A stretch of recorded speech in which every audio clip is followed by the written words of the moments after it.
আজকে দেখাবো কিভাবে আপনি অ্যাডোব ইলাস্ট্রেটর দিয়ে একটি এনভেলাপ ডিজাইন করতে পারেন এবং এই এনভেলাপটি ফটোশপের মাধ্যমে মকআপ করতে পারেন। আমি আপনাকে একটি প্রিমিয়াম মকআপ দিয়ে দিব।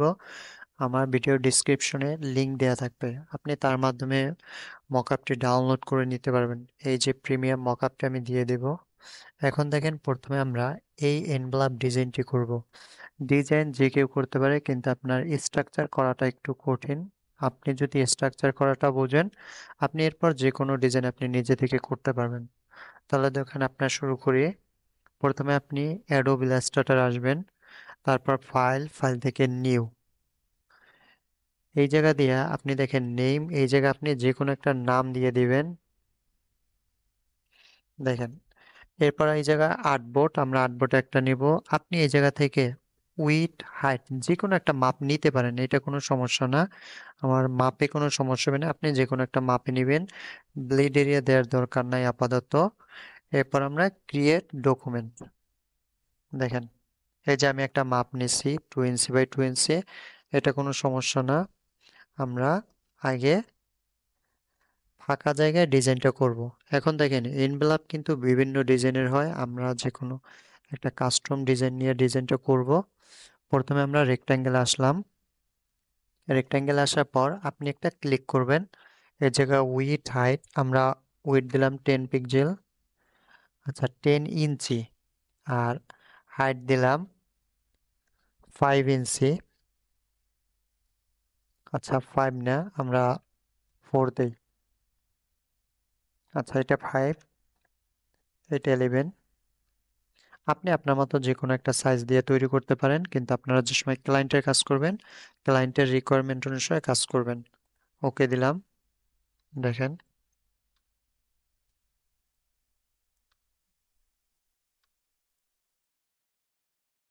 এই যে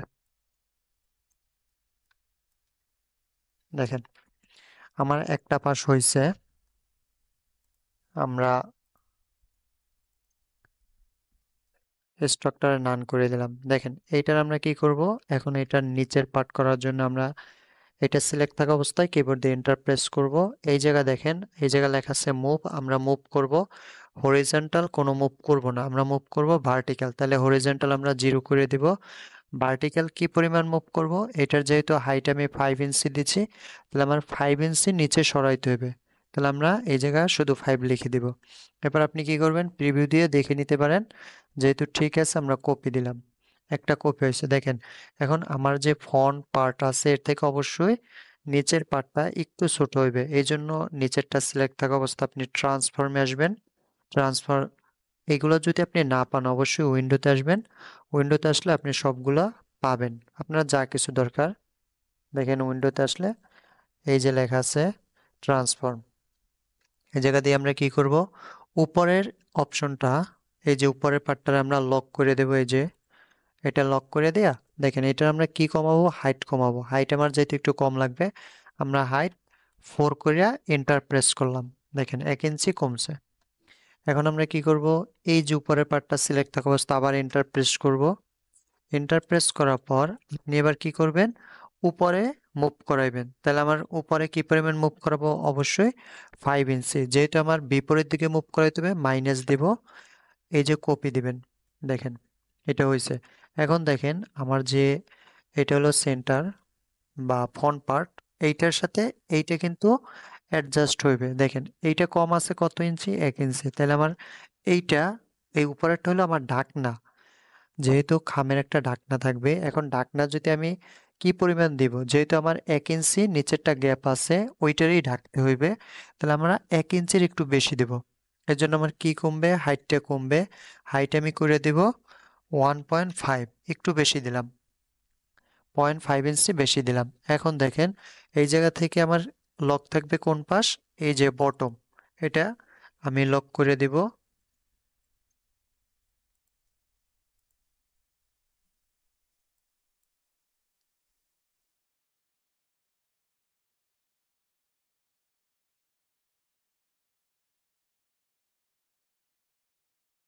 আচ্ছা দেখেন, আমরা আগে লক করি, নিচের পাশটা লক করে দিব, যেহেতু নিচের পাশ ঠিক থাকবে। এরপর আমরা 1.5 দিয়ে এন্টার প্রেস করি। এই যে এটা আমার হয়ে গেছে 3টা পার্ট। যদি বুঝতে একটু সমস্যা হয়, একটু ভিন্ন কালার দেই যাতে আমি বুঝতে পারি। এই যে দেখেন, তাহলে আমার কিন্তু 3টা পার্ট হয়েছে। এটা হলো আমার ডিজাইন থাকবে ফ্রন্ট পার্ট, এইটার সাথে এটার নিচের এইটা জোড়া লাগবে ব্যাক পার্ট, আর এটা হলো আমার এই যে ঢাকনা। দেখেন, এখন আমার দুই পাশে আরো দুইটা দরকার আছে।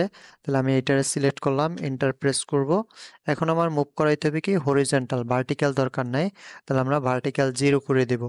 হরিজন্টাল মানে ডান বাম। এখন যেহেতু আমি ডানে নিব, কি পরিমাণ ডানে নিব, এই টোটালটা আছে আমি দিছি 11 ইঞ্চি, এটা আপনার মনে রাখতে হবে। তাহলে আমি এই জায়গা 11 ইঞ্চি সরাই দেব। কি করব, অবশ্যই কপি। দেখেন একটা কপি হয়েছে। এইটা সিলেক্ট থাকা অবস্থা আপনি এই ট্রান্সফর্ম অপশনে আইসা এখন এটার কি কমাইতে হবে, অবশ্যই উইডথ কমাইতে হবে। আর লক থাকবে কোন পাশ, এই যে আমার বাম পাশ। আগে লক করব, এখন উইডথটা আমরা কমাইয়া ধরেন আমি 1.5 ইঞ্চি রাখলাম। এই যে সেম ভাবে আপনি এটারে আবার দেন, সিলেক্ট করেন, এন্টার প্রেস করেন। এবার আপনি শুধু এই জায়গা মাইনাস দিয়ে দেন। এবার মাইনাস বিপরীত দিকে কপি হইবে। এবার আপনি কপি দেন। এই যে এটা সিলেক্ট আছে। এখন কি করবেন, এই যে উইডটারে ধরেন। এবার আপনার লক করতে হবে কোন পাশ, এই যে ডান পাশ। এটার আমরা 1.5 করে এন্টার প্রেস করে দেখেন আমার সব কিন্তু প্রায় শেষ। আমরা আইড্রো পার দিয়ে কালারটা শুধু পিক করে দেই। এখন একটু দেখেন এগুলো একটু ভাঁজ থাকে, এই জন্য আমরা কন্ট্রোল কে প্রেস করব। এই জায়গায় লেখা আছে কিবোর্ড ইনক্রিমেন্ট, কন্ট্রোল কে। দেখেন এই জায়গায় আমরা কি পরিমাণ কিবোর্ড, আমরা যে অ্যারো চিহ্ন প্রেস করি, আমরা কোনো কিছু লেখার পর অ্যারো চিহ্ন প্রেস করলে দেখি এক পিটি করে ডানে বামে সরে। তাহলে আমরা এই জায়গা দিব 20 পিটি, ধরেন আমি 20 পিটি সরাইতে চাই এক এক ক্লিকে। তাহলে আমরা এইটা দেওয়ার পর আমরা এই জায়গা থেকে ওকে করে দেব। এখন ড্রেগ সিলেকশন টুল দিয়ে আপনি একটা পয়েন্ট ধরেন। এখন দেখেন এটার আমি ডানে কিবোর্ডের অ্যারো চিহ্ন ক্লিক করলাম, 20 পিটি সরছে। এটা সিলেক্ট করি, আবার 20 পিটি। সেম ভাবে আপনি এগুলার নিচে দেন, এটা সিলেক্ট করেন, উপরে দেন। এই যে নিচে, এটা আমরা অ্যারো অ্যারো কি প্রেস করতে আছি কিবোর্ড দিয়ে, দেখেন উপরে। এই যে এটা হয়ে গেছে। এখন আপনি এই যে ডিরেক্ট সিলেকশন দিয়ে দুইটা পয়েন্ট ধরেন, ধরার পরে এই উপরে আছে কর্নার। এই জায়গায় আপনি অ্যারো কি প্রেস করে দেখেন আপনি কি পরিমাণ রাউন্ড করতে চান। ধরেন আমি 3.375 দিলাম। এরপর এটারে কপি করলাম, কন্ট্রোল সি। কপি করছি কিসের জন্য, আমি এই পেজটাও রাউন্ড করব। সিলেক্ট করলাম, এই যে উপরে কর্নার অপশনে পেস্ট করে দিলাম। এরপর এন্টার। সেম ভাবে এই দুইটা পয়েন্ট ধরি, এই জায়গায় এসে কন্ট্রোল ভি, এন্টার। দেখেন আমার কিন্তু রাউন্ড হয়ে গেছে। এখন আপনি টোটালটারে ধরে সিলেক্ট করবেন, কন্ট্রোল জি, গ্রুপ। গ্রুপ করার পর এখন দেখেন এই যে আমার আর্টবোর্ড আছে, আমার আর্টবোর্ড তো ছোট নিছিলাম, এখন কি করতে হবে, আর্টবোর্ড এটা সমান করতে হবে। এখন আপনি এটা নিয়ে আর্টবোর্ডের উপরে বসান। দেখেন আপনি চাইলে পুরো আর্টবোর্ডের উপরে বসাইতে পারেন, অল্প বসাইতে পারেন, কোনো সমস্যা নাই, কিন্তু একটু হলেও আর্টবোর্ডের উপর থাকতে হবে। এরপর আপনি কি করবেন, এই যে আর্টবোর্ড টুলে আসবেন। এখন যেটুকু পরিমাণ ওভারল্যাপিং হয়েছে আর্টবোর্ডের উপর, এই জায়গায় এসে আপনি এই যে শুধু আপনার শেপেও ক্লিক করবেন না, আর শুধু ফাঁকা আর্টবোর্ডেও ক্লিক করবেন না, যেটুকু আর্টবোর্ডের উপর ওভারল্যাপিং হয়েছে এটার উপর ডাবল ক্লিক করেন। তাহলে দেখেন কি হয়েছে, আমার এই যে শেপ বরাবর আমার আর্টবোর্ডটা হয়ে গেছে। এখন আমার কি করতে হবে, শেপটারে ধরবো, একটা কালার দিয়ে দিই, আমরা টোটালটারে একটা কালার দিই। দেখেন একটা কালার দিলাম। সিলেক্ট আছে, কন্ট্রোল সিতে কপি করব। এখন এইটারে আপনি রাইট ক্লিক করে আনগ্রুপ করেন, যেহেতু আমরা গ্রুপ করছিলাম, আবার রাইট ক্লিক করেন, মেক গাইডস। দেখেন এটা কিন্তু এখন মেক গাইড হয়ে গেছে। এখন আমরা কন্ট্রোল এফ দিয়ে ফন্টে পেস্ট করি, ওই যে আমরা আগে একটা কপি করে রাখছিলাম ওইটারে। দেখেন এই যে আমার এটা কিন্তু হয়ে গেছে। এখন আমি শুধু ডিজাইনটুকু করব, আপনাদের যে ডিজাইনটাকে দেখাইছি এই ডিজাইনটা আমি করে দেখাবো। দেখেন, তাইলে আমি আগে একটা কালার দেই, হোয়াইট কালার দেই, আনগ্রুপ করে। দেখেন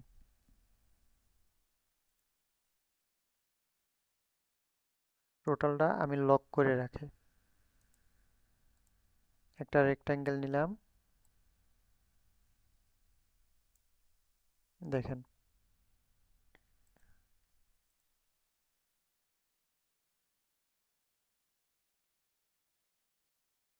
আপনি এই পয়েন্টটা ধরবেন,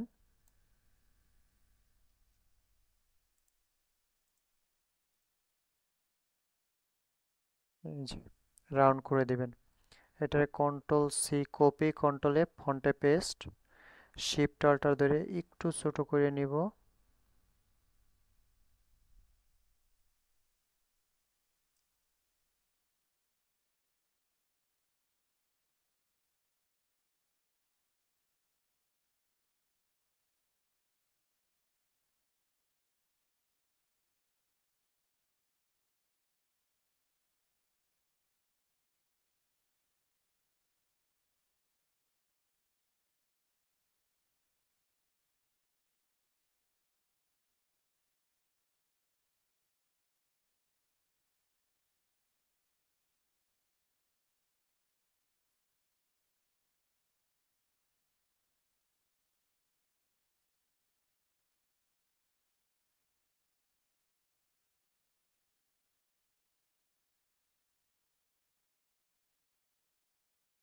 এটা পাশে রাখি আমি কালারটা পিক করার জন্য।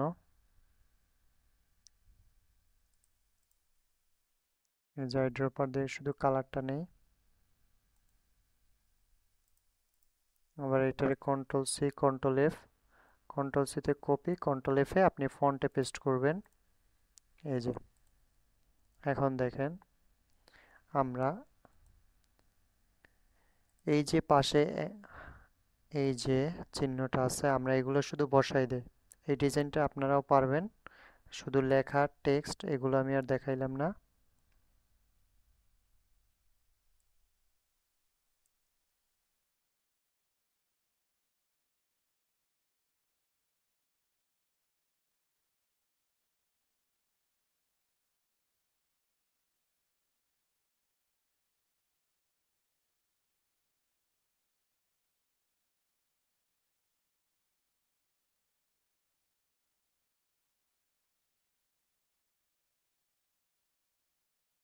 আমি এটা সেন্টারে দিয়ে দিলাম।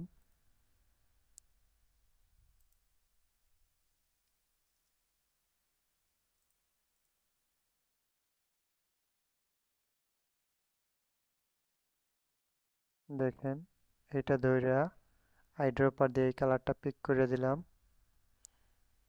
এখন নিচের এইটায় দেখেন আমি আর একটা শেপ নেই,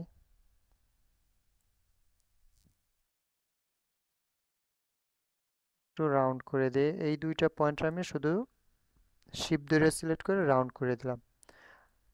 আইড্রপার দিয়ে কালারটা পিক করে দিলাম। আপনি চাইলে বড় করে দিতে পারেন একটু। আর সেম লোগো, এই লোগোটার আপনি ওয়ালটার প্রেস করে কপি করে বসাই দিবেন। এখন এইটার কালার যেহেতু হোয়াইট আর পিছে ব্যাকগ্রাউন্ড হোয়াইট, এই জন্য আপনি আইড্রপার দিয়ে কালারটা চেঞ্জ করে দেন। আর এইটারে যেহেতু এটা এই যে এটার সাথে কিন্তু অ্যাডজাস্ট হইবে, এটা ঘুরে যাইবে, এই জন্য এটা আপনার অবশ্যই শিফট ধরে রোটেট করে দেবেন। এই যে তাহলে দেখেন আমাদের কিন্তু ডিজাইন করা শেষ। এরপর আপনি শুধু এটা সেভ করে রাখবেন। আর আমরা যদি এটার মক আপ করতে চাই, দেখেন মক আপটা আপনি কিভাবে করবেন। আপনারটা এটা এরকম থাকবে।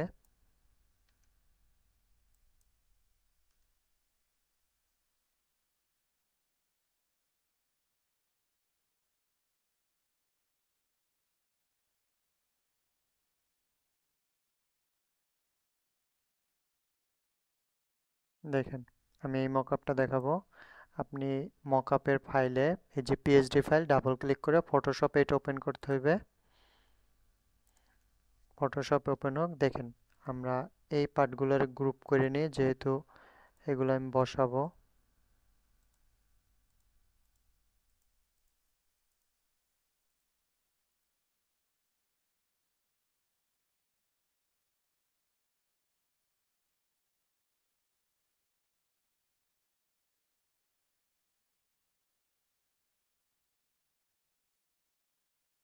তার থেকে দেখেন এগুলো আমি লক করে দেই, তাহলে আমি সহজে ধরতে পারবো। এখন দেখেন আমি টোটালটা যদি সিলেক্ট করি, আমার এইটুকুই শুধু সিলেক্ট হবে, কন্ট্রোল জি দিয়ে আমি গ্রুপ করলাম। আর এইটারে আমি সিলেক্ট করে কন্ট্রোল জিতে গ্রুপ করি, দুইটা গ্রুপ করে রাখছি। এখন দেখেন ফটোশপে আসার পর এই যে আমার এই ফাইলটা ওপেন হয়েছে, সর্বপ্রথম আপনি লেয়ার খুঁজবেন, উইন্ডো থেকে এই যে লেয়ার্স, এই জায়গায় আসার পর লেখা আছে your design here, right click করেন, এই যে দুইটা back design here, font design here, আপনি এই জায়গায় ডাবল ক্লিক করেন। এটা আছে ব্যাক ডিজাইন, দেখেন মানে ব্যাক পার্ট। আমরা এটা ধরি ডিলিট প্রেস করি, এগুলো আপনি সিলেক্ট করেন, ডিলিট করেন।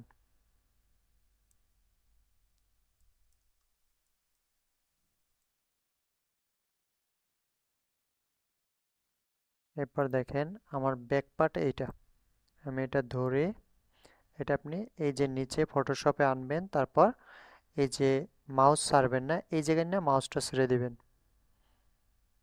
এই যে আসছে, আপনি যে কোনো এক কর্নারে নিয়ে বসান। এরপর আপনি কর্নার থেকে মাউসটা ড্র্যাগ করেন, এই যে আমরা অ্যাডজাস্ট করে দিলাম। এখন দেখেন এই মকআপ যে তৈরি করছে সে কিন্তু তার মতো একটা সাইজে মকআপ তৈরি করছে, আর আমরা ডিজাইন করছি, আমরা আমাদের মতো একটা ডিজাইন করছি। এখন চাইলে আপনি এটার মতো সাইজ করে দিতে পারেন, শিপ ধরে আমরা বড় করি, তাহলে কিন্তু আমার ডিজাইনটা ভালো দেখাইবে না, যেহেতু আমার মকআপের সাথে মিলতে আসে না। আমরা এটা টিক মার্ক দেওয়ার পর কন্ট্রোল এস দিয়ে সেভ করব। এখন দেখেন আপনি আগের লেয়ার আসেন, এই যে আমরা যে ডিজাইনটা করছি এই কিন্তু নিচে দেখেন। এখন এইটা আপনি চাইলে কেটে দিতে পারেন। আবার এই জায়গায় আসবেন, লেয়ার থেকে এই যে ফন্ট ডিজাইন হেয়ার, এই যে এই জায়গায় আপনি ডাবল ক্লিক করেন, লেয়ার টপ করে রাখেন, এগুলো সিলেক্ট করেন, টোটালটা ডিলিট করে দেন।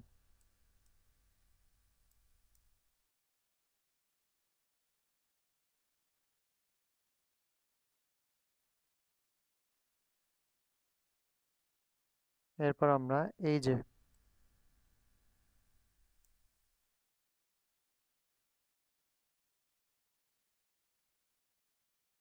ফন্ট পার্ট আছে এটা আমি গ্রুপ করে রাখছি, এটারে আবার মাউস ড্র্যাগ করে ফটোশপে নিয়ে আসবেন, এই জায়গায় না ছেড়ে দেন। দেখেন এক পাশে নিয়ে যাবেন, যে কোনো এক কর্নার ধরে আস্তে ড্র্যাগ করে বড় করবেন। দেখেন আমার কিন্তু এইটুকু মিলতে আছে না, আমরা শিপ ধইরা এটা একটু বড় করে দেই, টিক মার্ক দেন বা এন্টার প্রেস করেন, কন্ট্রোল এস দিয়ে সেভ করেন। এরপর আপনি এই যে দেখেন এই কিন্তু আমার মকআপ করা সম্পূর্ণ হয়েছে। এখন চাইলে আপনি এটাও সেভ করে রাখতে পারেন জেপিজি ফরম্যাটে কাউরে দেখানোর জন্য, আর এইটাও আপনি পিডিএফে সেভ করে কাউকে আপনি দেখাইতে পারেন।